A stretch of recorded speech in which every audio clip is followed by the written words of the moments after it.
This podcast is brought to you by Steede Motor Group, Claregalway. For your personalised vehicle shopping experience, find out more at steedemotorgroup.ie.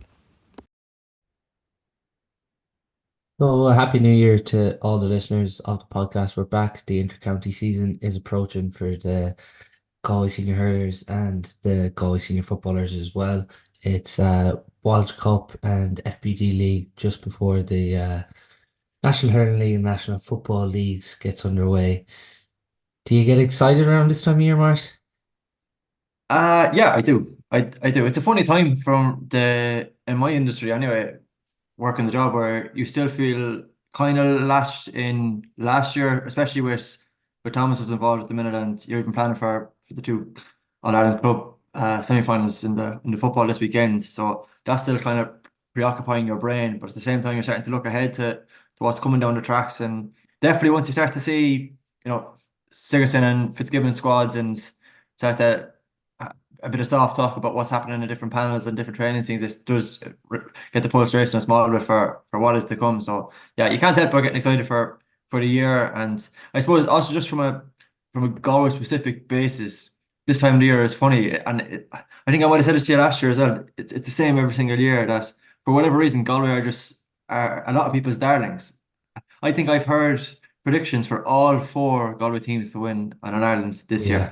year. You listened off the ball yesterday and they're talking about Galway footballers being their dark horses. I was reading the Irish Times, they did a sporting predictions for 2024.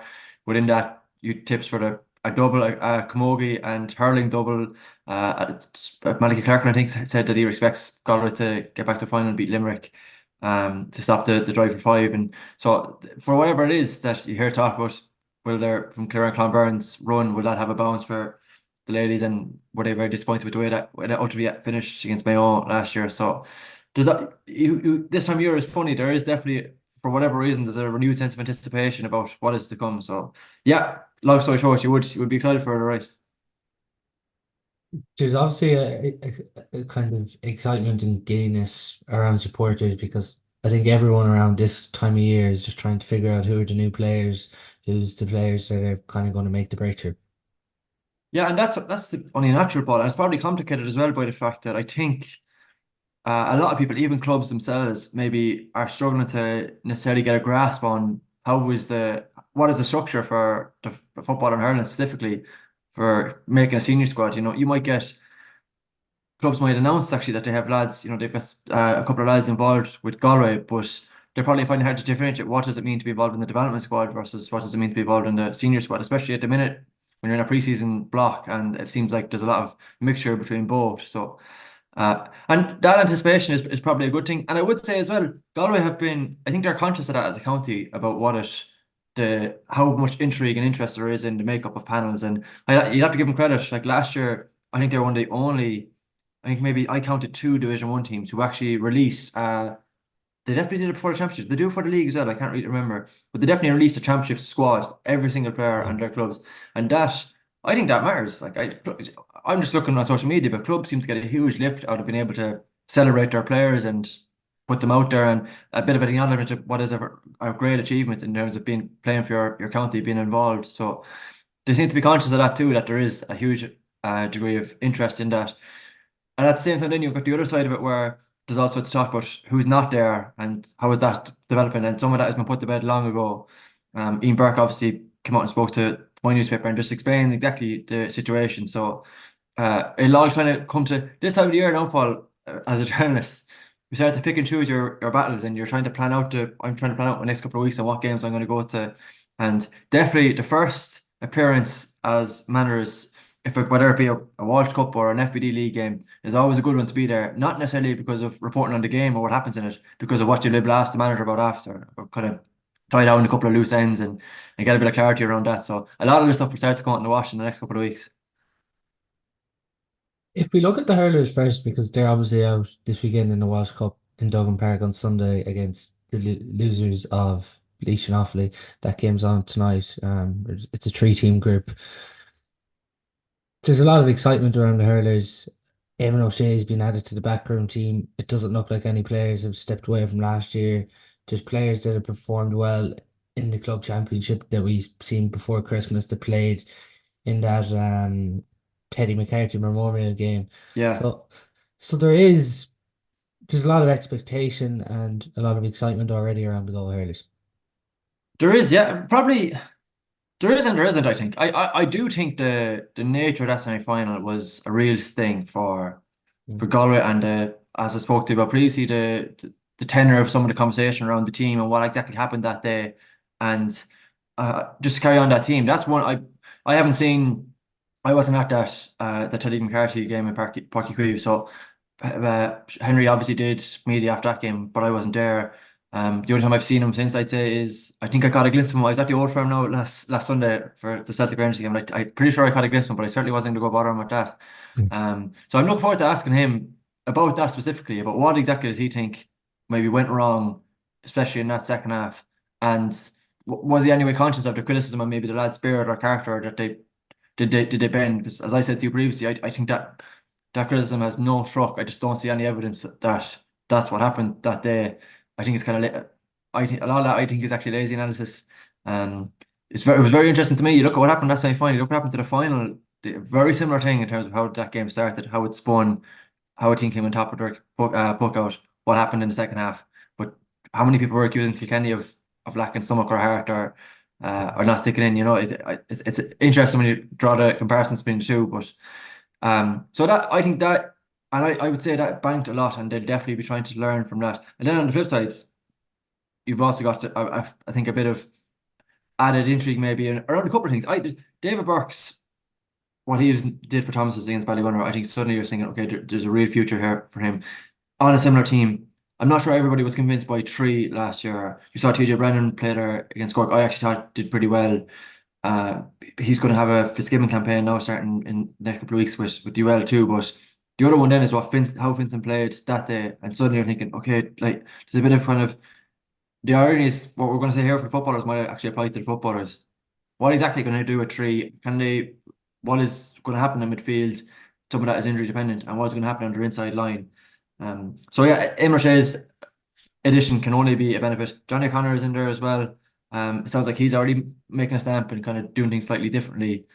So we'd hope to see the benefit of that. Maybe whatever this kind of block, I'd say this was a savage block for them. The other thing is, Paul, I'd say they'll hit the ground running for a couple of reasons. The league falls very nicely for them this year. I think Galway might win the league this year actually because I think they start off with their first four. I think is they play Westmeath anyway, and then they've Dublin.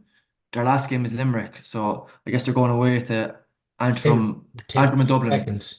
Yeah, yeah. So obviously you're talking about Westmeath, Antrim, Dublin, three of your first four. Tip is that other one. There's probably you'd be very reasonably compensated. They could win three of those four. You go into that Limerick game, then coming on a fairly high place. So I'd say that'll carry over nicely. And that maybe that'll change a bit of that tone, a bit kind of a good way to wash out any dirty deeds that is left from what happened in that Limerick game. I'm sure they've dealt into them themselves, but even just from a pure performance perspective, to have something to point to, a bit of evidence would do them no harm. It's interesting there. You talk about 3 and 6, and it's probably being debated so much around supporters and even for the management, probably thinking already because obviously you're not going to have the Thomases back, lads back probably to the end of the league. But Shane Cooney's been revitalised this year. He's fit. He's got game time. He's looked really good. And there's already that question: could you play like Shane Cooney in a similar role to the role Declan Hannon plays for Limerick? Yeah, gee, and, like yeah, and I suppose there's two things to that. I thought I know last year maybe there was a lot of debate within the county about what exactly was Dahi Burke's role at six and how unnecessarily secure was it. I didn't think that was as big an issue. I do think Galway, to a certain extent, Galway were hamstrung by the fact that a lot of the players who were invested championship minutes in 2022 weren't around to whether that to provide competition or to come into it again in 2023. So if there was a situation with form where Finlay Burke maybe wasn't necessarily as prominent last year, you were kind of hamstrung by the fact that Tiernan Clean had the injury that he did or kind of struggled to get fit. And this is the guy.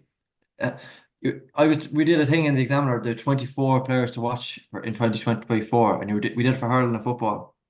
I was kind of debating whether or not it's fair to put Tiernan in because people might forgot he has obviously has played championship hurling. Like he came on against Westmeath in 2022, but had a sensational year that year. Carried that form into a. Geez, I don't know if you remember this time last year. The only thing we're all talking about was his form in the season, and that was with six with NUIG, exactly in that handling role, as you say. Like he was a conductor and orchestrator on that team.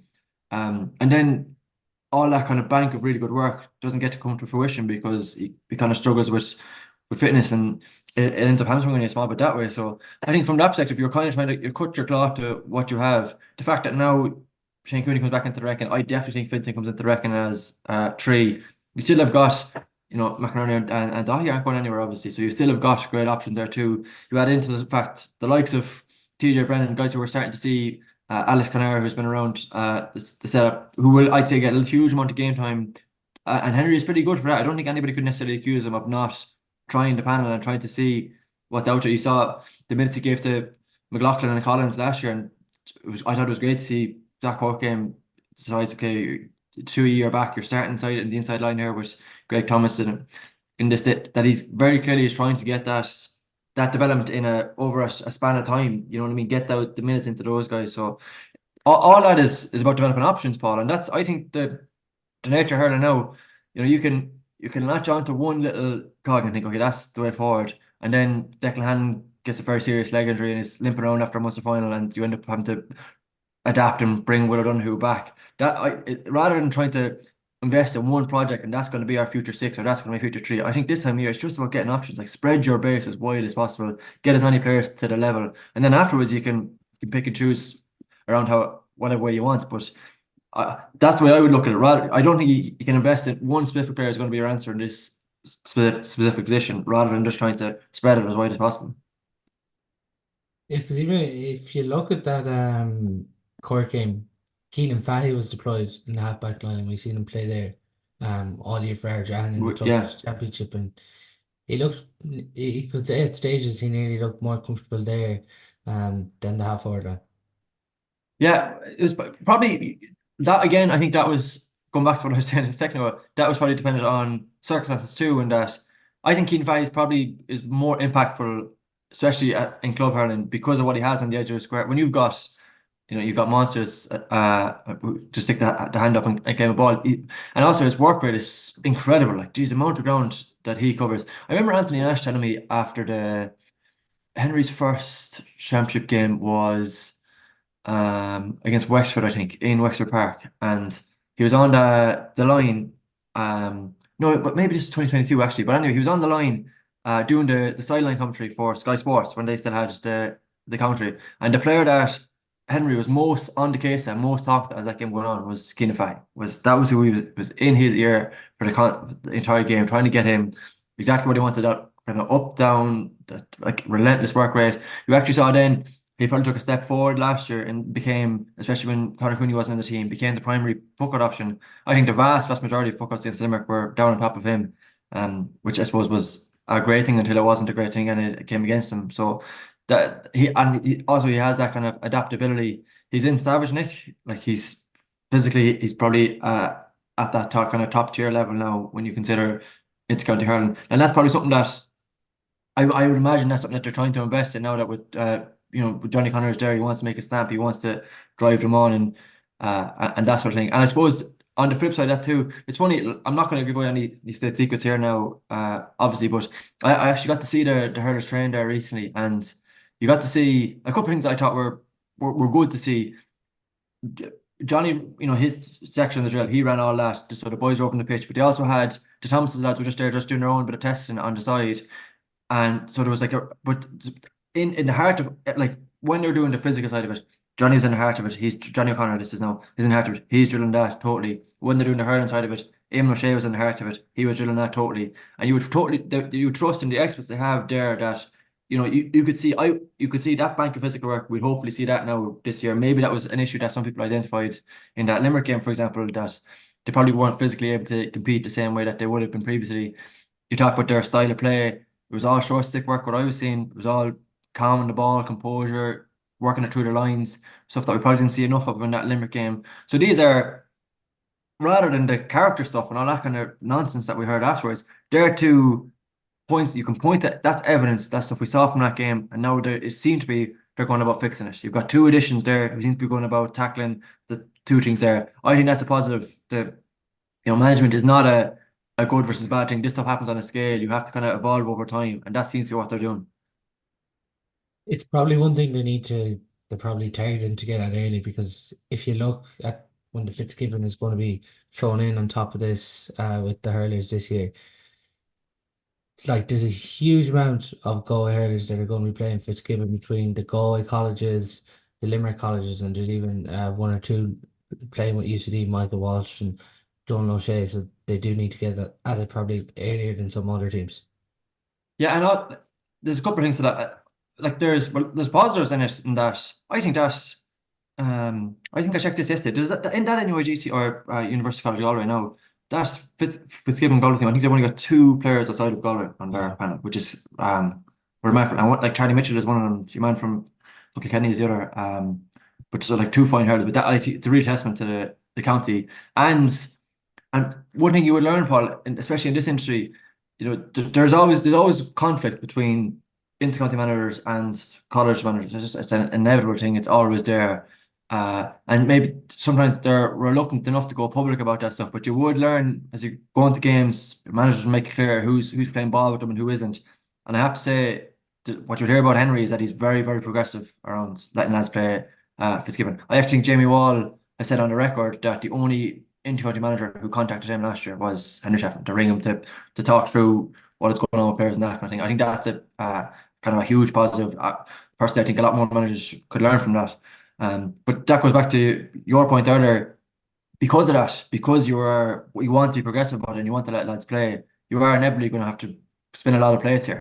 There's, and maybe that have a knock-on effect for someone like Tiernan now, for example, who you would love to see play every league game and could he tie down the spot and develop that way? But the reality is he probably can't. Like he probably can't play as much of both while he's involved in both. So you'll have to definitely factor that in. And that's probably why they use the block that they had and that they're kind of keeping tabs on lads. And at the same time, I think actually the Thomas's run will do them nothing but good. Like I do think that they get a huge amount of a positive or that the nature of how they, especially the semi-final win, I think that is maybe you could go as far as say there's only a template there that Galway could buy into. So I think that'll be a net positive as well. So yeah, you are going to be trying to balance that, but that's true for every county is facing the same challenge. Someone will go about it different ways, and they'll be a lot more reluctant to let lads go and play Fitz. But it seems like Galway are doing it, in my opinion, the right way. Just on promises because you mentioned it there. Like you're gonna have obviously Shane, Finton, Connor, and David to obviously all come back in. But two players I'd like to see involved anyways. Keane Mahoney is someone that hasn't been involved. He just really brings it it doesn't make it fun for a corner forward, put it that way. He gets physical with them. And he could definitely add something, but we've talked on the podcast with Jeff Linsky even, and he was saying even before the All Ireland semi final that Aina Burke, after his performance against Turlockmore, is definitely something that can add, even if that's starting or coming on for the last 20 minutes, even.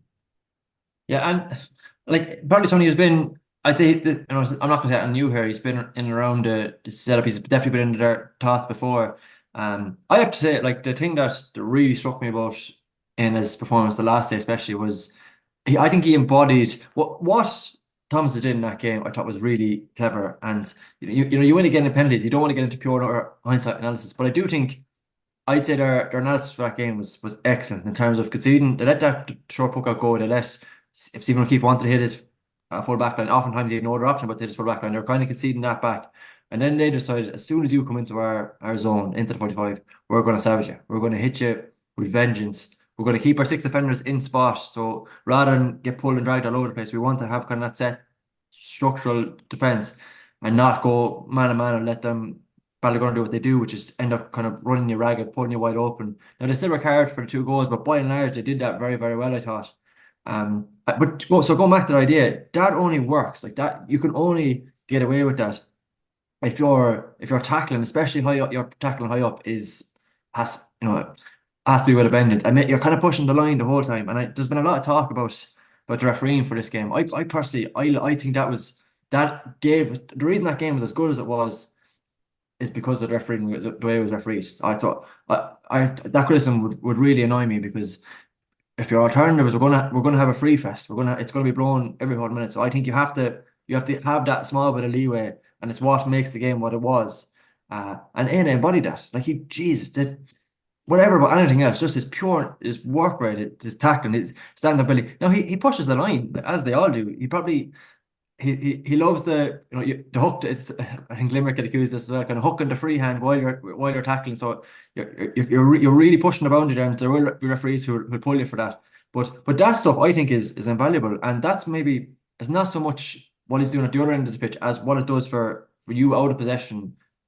So it's a hard one to find a specific role for, but I think like it's invaluable if you've got a guy like that. It's invaluable. So yeah, I agree with you. I think there's definitely that in itself is if you could bottle that and you could get it into every player, we'd all be delighted. Like because it's not just about work rate. It's about kind of having or it will to a certain extent it is, but it's more than that. It's having kind of the technical ability to make sure you're going to make life absolutely miserable for anybody who's coming out here. If they come into contact with you, they're going to know all about it without going totally overboard and losing discipline and conceding frees all the time. So he walked that line very, very well, I thought. If those two, do you expect to see involved with Galway later in the year? I think it's hard. It's really hard if you are a non-established club player Mm. because you have kind of lost a bit of ground. I think to make the jump in can be a difficult thing. So ironically, when we'll talk about this in the football in a second, I think it'll stand some of the Carfin lads that they actually went out when they did in terms of from a Galway perspective because they could go straight in and they're playing a couple of the challenges over the last couple of weeks and they won't have that luxury. Now they're still you can still do a certain amount as I said to you, the Thomas lads they still do their tests and they still be there present training, they'll do their gym work, all that kind of stuff. But actually making a real impact, putting up your hand, especially when you're talking about it's not necessarily a new manager, it's kind of trying to build on what was there previously, can be a very hard thing to do. So look, they're no doubt good enough, but I'm just not sure if the circumstances of the last couple of weeks will necessarily stand to them in that regard. In the middle third, like we were looking at last year, obviously Ronan Glennon played a lot there, Thomas Bonham played a lot there, David Breck's going to come in. Um, in the forwards, a lot of the forwards that were there last year you expect to be there, but one player everyone wants to see is Jamie Ryan in there, given his early performances last year in the club championship. I think we were talking about him last year as well. Yeah. But obviously I think he got a hamstring injury there in Yeah. last year, so that kind of really affected him. But is he someone you expect to see? Um, I'm not sure. I'm not sure. I would love. I said I don't want to go over all ground here, but I would love to see it. I think that kind of change. I think Jamie Ryan is definitely an Eamon O'Shea hurler. I'm not sure is he a Henry Shefflin hurler. Yeah, I'm not sure. Um, but like even you look at some of the lads a lot of the lads who they've seem to really invested and really trust in, especially around that kind of outside of the inside lines, around that middle zone. The likes of Gavin Lee now, for example, are kind of I don't know, don't get me wrong, great hurlers, but their big physical presence, they can make their mark in and out with and without the ball. Something that they're trying to develop definitely is to be that kind of I mean that's where hurling has gone now, really.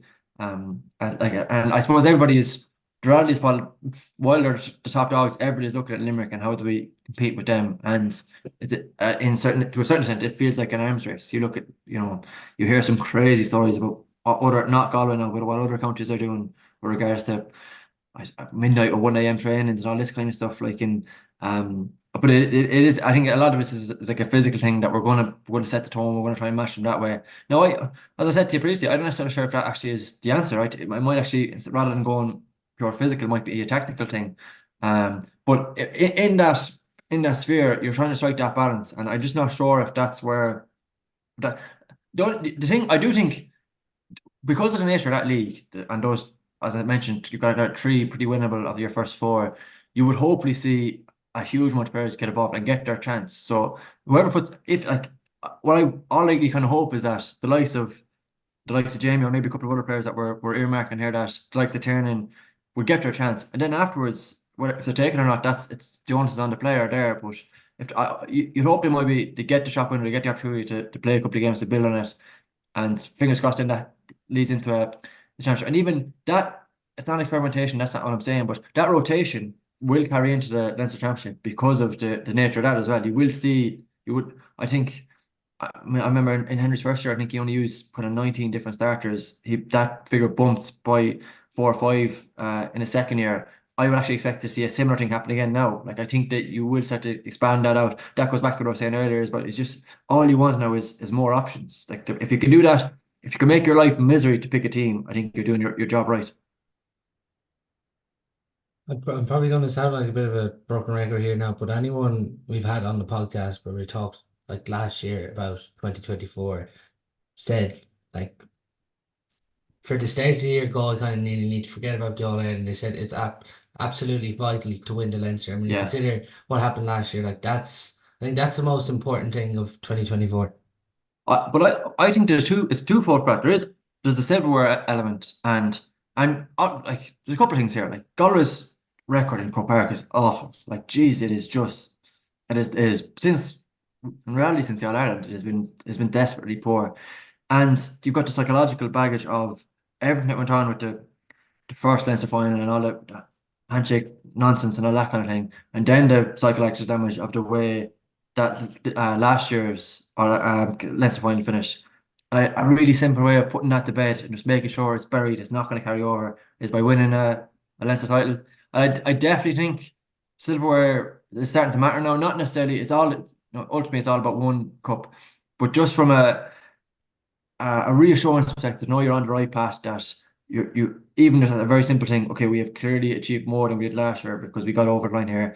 I think that really matters. So I do think that psychologically there's a lot to be said for just getting over the line, just winning the cup, winning a bit of silverware. It's a pretty easy point of improvement. It's account for you down the line. I think it makes life a lot easier when you cast forward to planning for a from semi-final. We're starting to see that now. Is that I think Clare probably suffered a bit from what happened in their provincial final. Galway bounced back well, last year, and it definitely did Mm. stand them. But I thought they seemed to be running on empty towards the end of that Limerick game to a certain extent. So it would just make your life a lot easier psychologically. It would count for a lot. It'd be a great thing for a lot of these players to have another medal in their pockets. I'm sure someone will tell you any different. So yeah, going over all ground, as you say, but I couldn't agree with you more. Just it is kind of the imperative is your number one priority is just make sure that happens. Just before we finish on the hurlers, because obviously Vixen here talking about the hurlers and the footballers for 2024. What's the biggest area that they need to improve on for, for this season? Oh, good question. Uh, I think it's a style of play. I do think, Paul, and I think they seem to be addressing that, and Eamon O'Shea's influence will only add to that. But I do think that they did not demonstrate enough capability to play through the lines, to mix it short and long against Limerick, and that ultimately Yeah. cost them. And when you're able to go long and you're making hay and it's really working, but then suddenly their half back line just totally withdraws. Like they take a 5 step scenario. They do what, ironically, they do nearly what Thomas did, and they say we're going to keep our 6 defenders in spots here. We're going to have that set defense. Now, can you play through us? Because suddenly, you go long to go short. You go short to go long. They're not. They're related things. One influences the other. Even just psychologically, a team, if you start to go short and make a bit of success of that, a team is forced to kind of press up a bit more, and then you can go long again. But if you don't have that capability, and to my mind, I'm watching that day in Croke Park, Galway didn't. So that's the thing you're trying to evolve. And I know I've said this before, but there's nobody who tell me that there's the hurlers who are there, or I'm watching club teams in this county who can easily play that way, who I know who they have the capability to do that. So that is absolutely the competency and the ability to play hurling that way. So you would hope to see to lean into that, just to play to what I personally think is within the skill set of a lot of these players, and let them go and do that. So hopefully we'll see a bit of element of that ability to mix it up, to play it short when you need to, and then once you've won that battle and it starts to pay off, it'll pay off in the long term and has your ability to go long as well. So just that bit of variance, I think, would be the number one thing that you would like to see happen in this year. You mentioned a few people tipping Galway to win the All Ireland and stop Limerick's drive for five. Could you see that this year? I could absolutely see it, but I'm not gonna do it until the thing for me is I need to see, as much as I can understand the case for it and you're putting together, I need to see the evidence now. I need to see evidence that the all this what looks like really good work, all these really good appointments, is that paying off? Do we see that Um, it's not a change of direction at all. It's just maybe like an evolution of what has come before. But do we see the evidence of that over the next couple of months? So until we do, I'm gonna hold my cards close to my chest. But I mean, I can totally understand why people are tipping Galway. I absolutely see the case. But I just need to see. I need to, if unless the title will go a long way towards assuring me that they have that capability. I'll put it that way. Is the league important though too? Because last year it was a bit of a it was an up and down league. But do you think for this management team and even new players, just to get a bit of momentum and I suppose a bit of a positive kind of attitude among supporters and the general public behind this team, like you mentioned, you could see them winning the league. And yeah, and that's well, there's a couple of different things there. I think it would help, as you mentioned, that positive attitude thing, and maybe just putting to bed whatever what is any sort of hangups. I don't even know if there are hangups. That this is I'm speculating here, but any sort of hangups that might come with from the semi-final last year. I just think the way the cards are lying, the way the chips have fallen here means that there's a lovely patch for got to factor in that one be the fact that you have open with the 4 games that you do. I would say.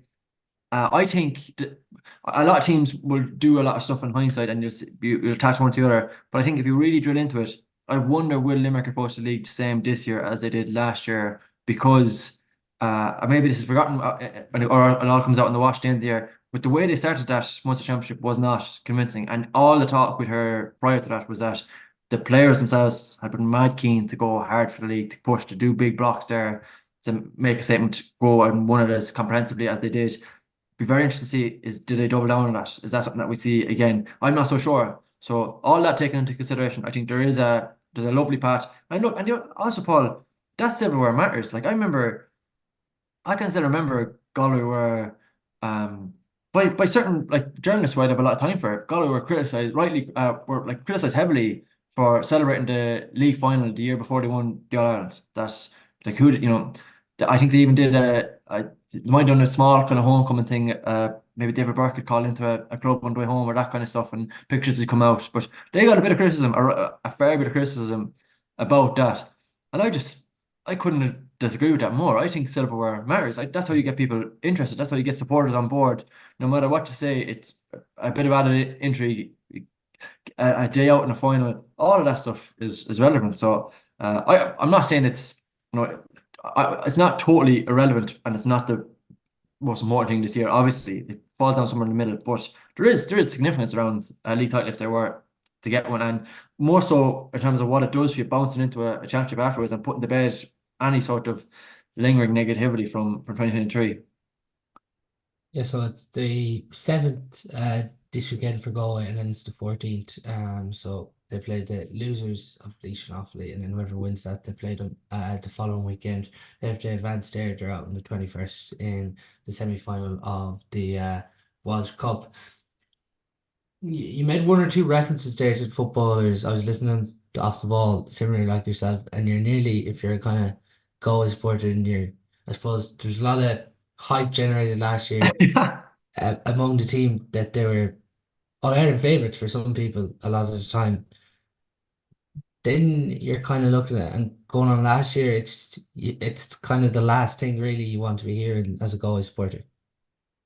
Yeah, and there's two sides to it, Paul. There's the obvious cases in that they got to an Ireland final, looked pretty good in the league, got to a league final, won a kind of title, did a lot was asked of them. Evolved one of the criticisms, you go back to that 2022 final, one of the criticisms was that they went stride for the guts of an hour and then maybe didn't have the bench to compete with Kerry's, and they seem to be putting that right. They got Peter Cook back, they got even Burke involved, they're evolving options all over the place, they're building a bit of depth in the squad.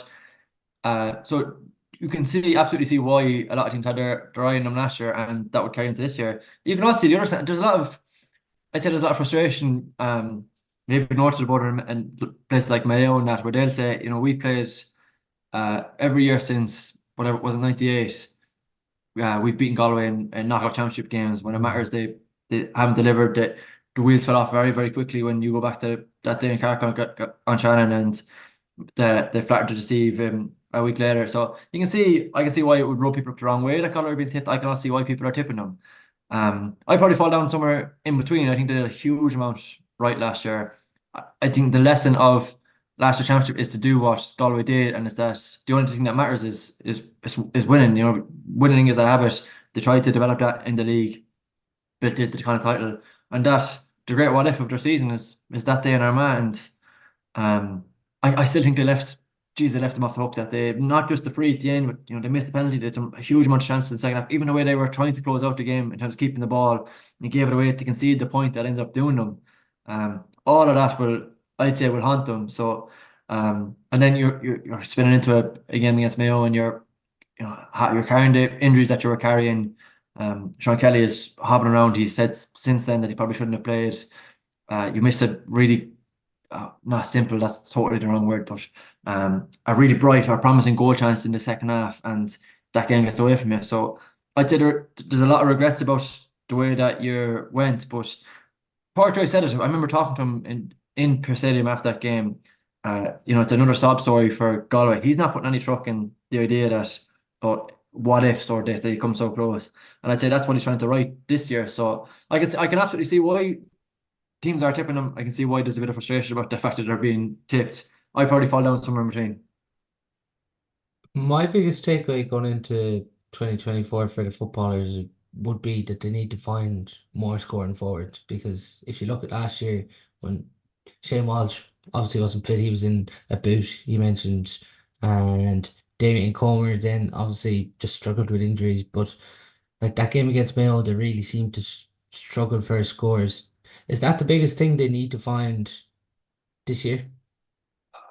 Yeah, to a certain extent, I think options is the thing, isn't it? It ties to what we are saying about the Hurlers. You would like to have. I think it would probably, for all the talk about the depth that they developed, it probably wasn't ideal that you go to Armagh and the player who, Cian Curran is coming on he's in the squad a couple of weeks, and he's coming on and at the end of that game because you were short on options. So I think they're trying to develop that more, and I suppose they're the kind of players that you probably want once you kick on. The only like there's two sides to that for me. Like there is, so you're trying to develop those players. You want to see them coming. I think you're very invested in getting your maybe a couple of more scoring forwards thing. But at the same time, for me, right, so that is all true. I agree with you on that. But at the same time, I do think you would want to invest maybe the same or more in like Shane Walsh was obviously injured. His form was poor even before he was wearing the boot. It just never caught from last year. Can you put that right?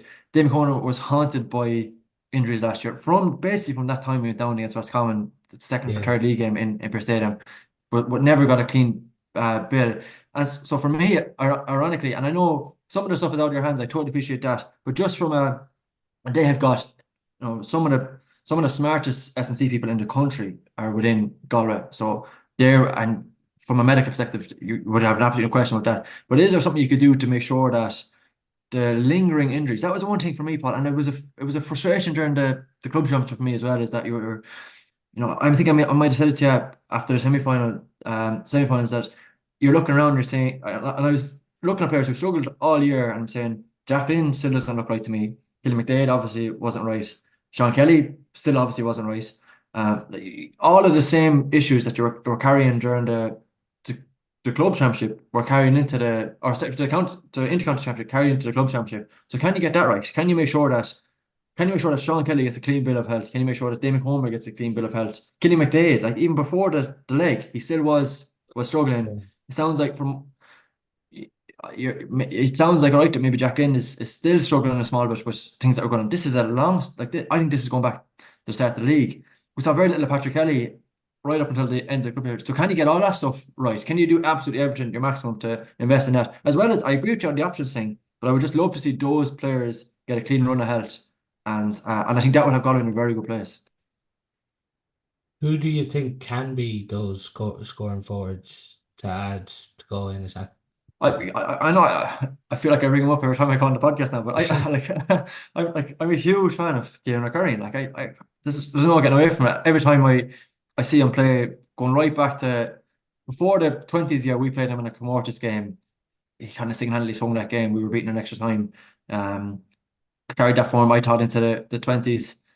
Anything you've seen since, both in terms of the impact he apparently made when he was in with Galway, the fact that I think it showed a huge amount of trust that was the player that Galway turned to against Armagh that day when they needed something You saw the year that he had Urbanovic again. So he is a guy definitely that you would expect to see kind of kick on and do more.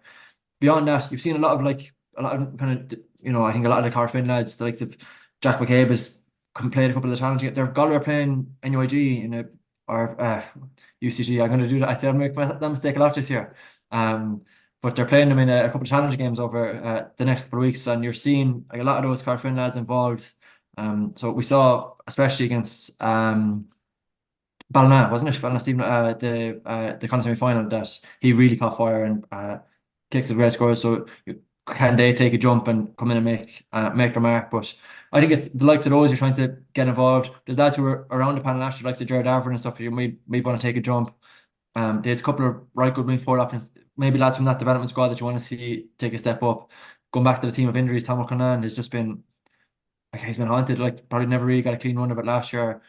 It ends up spiraling into the club championship where he misses.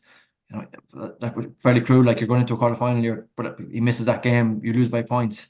I say, well, I think we all know. So I still have a lot of frustration around that. But I'd say he personally would love to get a clean run and maybe get a chance. And definitely, it seems like he will get it. He'll be afforded an opportunity if he can get that run. So it's the likes of them that we're hoping to put their hand up and to kick on from a Sigerson perspective. Then you might see that you've got Liam O'Callaghan, you've got Killian. That's a really strong Galway team, like a really really Yeah. strong team. So you could see a lot of them maybe use that to kick on. It's another shop window basically. So yeah, like there's no shortage of potential candidates anyway. You mentioned those players that are injured in summer are still going to carry knocks. So you might even see some of these players in the FPD. But just with everything that went on last year, do you think there won't be, say, a rush to get these players back as quick as possible? Yeah, I think so, and I think you'll probably see evidence of that. I'd say, but it won't apply because of the. I think uh, Park Joyce is, in my experience, anytime you'd be very kind of he's pragmatic and he very realistic, but at his heart he's a competitive animal. Like he wants to win. And if that's a Mickey Mouse games, and he believes in playing games definitely, so he lets lads play sixteen, but he wants to win. So I don't think you'll see a huge amount of uh, experimentation during the early stages of the league, especially because you start off against Mayo and Roscommon. If you win those games, then it gives you a bit of freedom towards the latter stage of it. If you lose them, you're looking down. And the nature of because of the new championship structures, nobody wants to be in Division Two. It's just not where whatever about winning a league and it's a big frustration from my perspective that we haven't fixed that gap between the league final and the start of the championship that you still feel like you're punishing teams who make a league final, and I think we will see evidence of that again this year. Yeah, just Uh, on that, if Galway get to the league final, they're going to be out a week later over in Rice. yeah, against London. And just if you were to take that last year, it wasn't as big an issue from a Galway perspective because they went from the training camp. They actually flew on training camp that night, wasn't it? The Sunday night Yeah. they flew out. Whereas it was Mayo who got punished, in my opinion, by making the league final and that they're out a week later against Roscommon. And it was, in hindsight, it's no great surprise that they were turned over that day. So it's still a frustration that hasn't been fixed, in my opinion. And I think you will see evidence of that in some teams. But so that all that said, I do think you will see a lot of those players get chances. It sounds like which is only right, they've thrown the door open. They've brought in a huge amount of players. There's a lot of changes to the squad. They're playing They played Clare in the Challenge game, as I mentioned. They played NUIG. So all of these players would hopefully kind of carry that in, would get a chance. Definitely in the FBD, I think you will see it will be kind of a mix between what was the lads who are kind of on the fringes trying to take a step up, and then maybe some of these development lads are trying to come through, and that'll start to whittle down come the league. And then eventually, fingers crossed, it'll go the same way as last year, and we get a championship squad, and they kind of bounce that nicely in from the whatever happens in the league into the counter opening against London. So just on the new curve in lads, Owen Burke's obviously in there, Patrick Egan, Jack McCabe, and then Liam Six obviously returned along with Dylan McHugh, Kieran Malloy there. So a huge amount of them involved. As you mentioned, Ian Burke isn't involved this year, Owen Finnerty isn't involved this year. Are we still at the kind of guessing stage whether Peter Cook is going to be involved or not? We're still at the I think so, yeah. I think the work commitments thing is, I think that's an ongoing thing. I think maybe that has been wrongly portrayed in places. I don't necessarily think it's like a clear-cut decision. It's kind of an ongoing conversation about that. And whenever they're settling on it, as they did last year, for example, Parker will just come out and he'll let people know that's the way he tends to do this type of thing. There's no great song and dance about it. So yeah, I think Tony Gill's into that, isn't he actually? But and Yeah, then and so that element will come and go. I think there's probably the other side of Dennis, which is where it sounds like there's a huge amount of change, especially from a goalkeeping perspective. So you mentioned Oren Burke is in there. Conor Farty being back, I think, is a massive plus. Like I know I said that to you before, but I think it's not just that James Egan is in there. James Kane has been let go. I'm not going to say any more about that because I'll be accused of being biased. But I would, yeah, I'd park that. But I think so. A lot of kind of evolution, trying to throw the door open. I'd say a lot of these lads are going to get chances, have got chances in challenge games. This is all about building depth. It goes back to what we said from 2022 on. It's clearly something that they've identified. They're trying to put right. It was the whole point of the development squad in the first place. So it's only right probably that you start to see an evolution of that. So you see a lot of lads get an opportunity, I think, from a goalkeeping perspective, and the same principle applies to basically every position. And on top of what I know we've mentioned losing Ian Burke, but the question marks over Peter Cook. But on the flip side, when you see the likes of Sean McCurran back, and I mean, from what you're hearing, we're close to his best again. Like not a huge amount of consequences from that injury. Kind of got club games under his belt. Maurice Sheridan's spoken very positive about him in the last couple of weeks.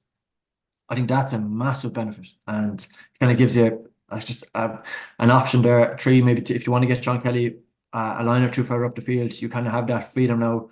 You'd hope to see the likes of Sean Fitzgerald, who started his first championship game against Mayo, that they were beaten, maybe take a jump and continue to put their hand up. So options developing, and a lot of this. I would say the way, judging off the last couple of weeks, Paul, and the way amount of players that are involved, I'd say we probably won't get clarity around this for a month or two. I think it'll be an ongoing thing before we kind of get that squad whittled down and we see who actually is going to be part of the real panel for the in season 2024. is Dean Hernan's involvement, is that still unknown too? Well, he played a challenging game. There's obviously been a lot of talk about is he going on Erasmus or not, but he's been involved so far. He played a challenging game.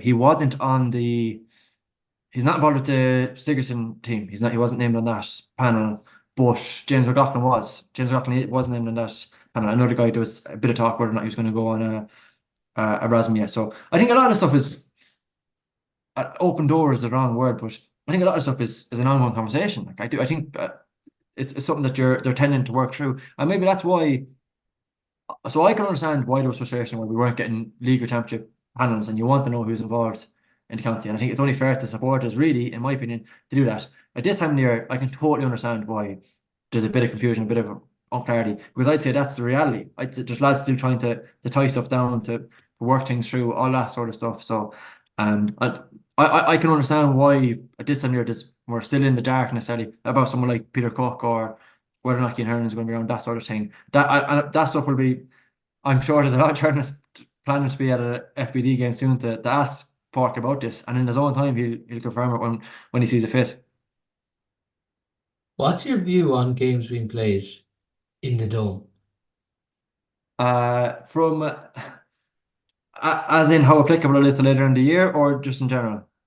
Just in general, because like obviously you're playing in this and it's a great surface and players obviously prefer to going out. Like if you see last night in the McGrath Cup and the O'Byrne Cup and the McKenna Cup, it's obviously better than going out in the piss and rain. But then you're like, it's 28th of January, you're playing Mayo, you're playing in probably gale force breeze in Pierce Stadium. Like it's obviously good for players, but just to later in the year in the league and the conditions, like our managers in this FPD, are they really going to take anything out of these games in the dome?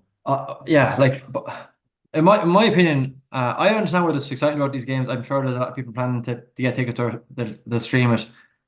Nothing that happens in these games from a technical perspective and like that is relevant. Yeah. Like you're not seeing tactical, not seeing realistic tactical work done here. It's very, very basic. It's not the stuff that they're working on for come down the line. These are physical exercises. This is a blowout. Like it's you watch the game themselves, they're like basketball. Like they just given the nature of the surface, the fact that it conditions so fast, it's so quick, it's up and down. It's not for Galway aren't going to learn anything about their attack or their defense or their kick out strategy or anything like that in these games. I think these are they're a means to an end, Paul. They're a blowout.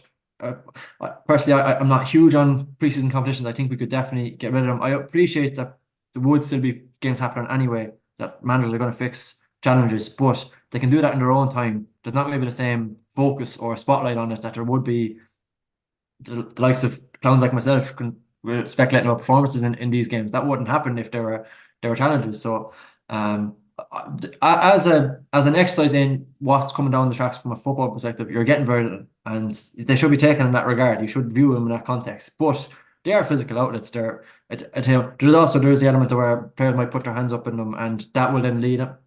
Even that in itself, all that do is kind of build into maybe might earn a league opportunity, but there's nobody who's going to secure a championship starting spot in an FBD game in January. You're not going to learn a drastic amount about the Galway's shape or system now. I think most people are kind of conscious of that too. I don't think anybody would take it for you would always take these games with a pinch of salt. There's obviously going to be a huge amount learned for the management in 2023. So they have this game Friday week on the 12th of January. Galway each of them to win that. They play the following Friday, the 19th of January in the FPD final. There's obviously Roscommon are playing Sligo, Mayo are playing London, so the winners of that play each other.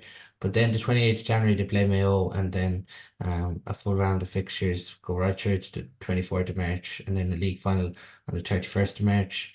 Then it's London in a quarter final, and then Sligo or Leitrim, and then a Connacht final on May 5th, and then they enter into this All Ireland series again. How do you see the 2024 season looking for Galway? Good, promising. The league, I think the league could be a question about how it goes. Those first four games, you welcome Mayo away to Roscommon, and then you've got Tyrone and Derry. That's a gauntlet. Like there's so that could go either way, really. And I wouldn't necessarily panic about depending on that. I think it's more broadly about the kind of developing options.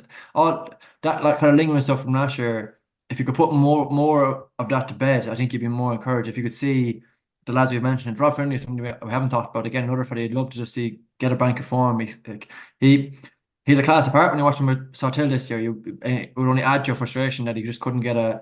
Again, going back to the first league game last year when he starts like a house on fire, kicks a great point, and just unlucky to catch it. His ankle is caught by a block, and that just seemed to spiral into all sorts of issues. That was his ankle. I know he had trouble with his back as well, and just never could really get the run that you wanted that you wanted him to get. So players like that, if you could just see them get clean bats health, maybe there might be an element of go back to what you were saying earlier, element of management about them, and then the game itself. I think there is probably an onus to evolve it on ever so slightly. It seems to be something that they're pretty conscious of. Keane O'Neill actually did probably got lost because of it was over. I think people kind of tune out over Christmas and maybe it wouldn't be a reading it. But Keane O'Neill, I encourage people to go back and check it. Did a great interview in the Irish Times over Christmas with Dennis Walsh, where he talked about this savage communities doing up from Cork to Galway every week. But he also talked in that article, a big frustration he had is the idea that everybody's playing the same, or that pundits who say managers and coaches are ruining the game. They all want to play the same.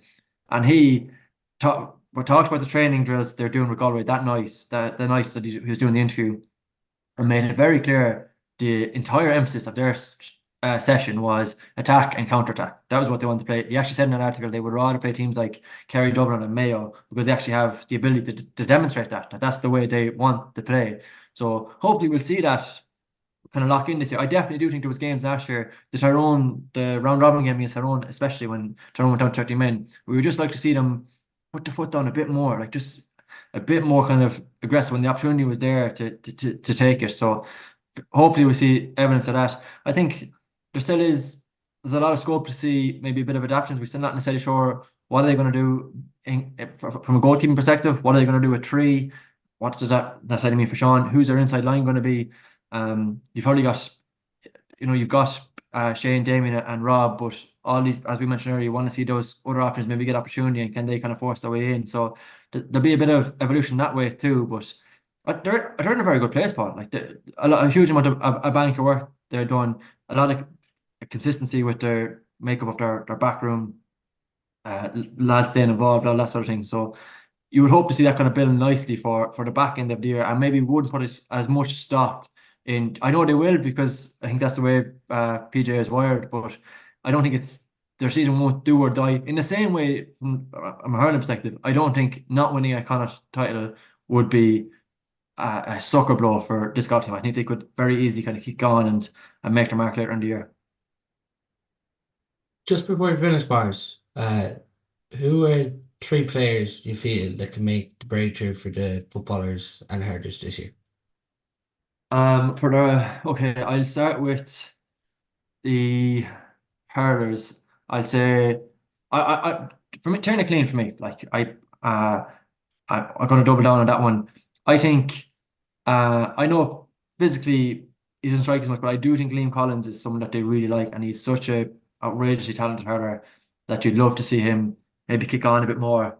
And the third one, I'd say, like, I'm tempted to go for a returnee for both. So if you allow, I think Yeah. I'm gonna lock on to Finton for Hurling, and I'm going to say Sean McCurran actually for the footballers as well. But I think in terms of actual, like, a genuine chance to put whatever happened last year to bed, to have really make the mark, that Paddy Gunner thing for me fell into that. Geez, he was like a bull coming out towards the latter stage of that game, where he just made that zone his own. That's exactly what you want from your classic three, mind the house, just absolutely dominate that channel.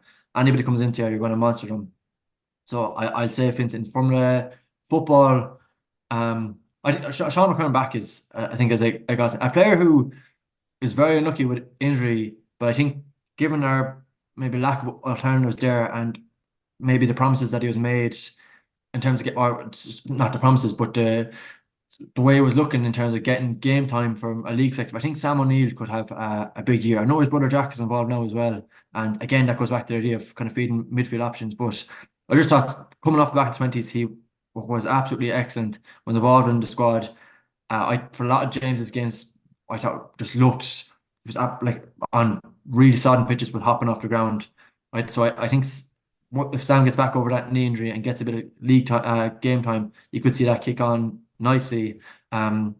I suppose I have to say Killian recurring, do I? Yeah. I'm going to, for Conor Flaherty for me. I think Conor might end up being the starting goalkeeper come championship for Galway.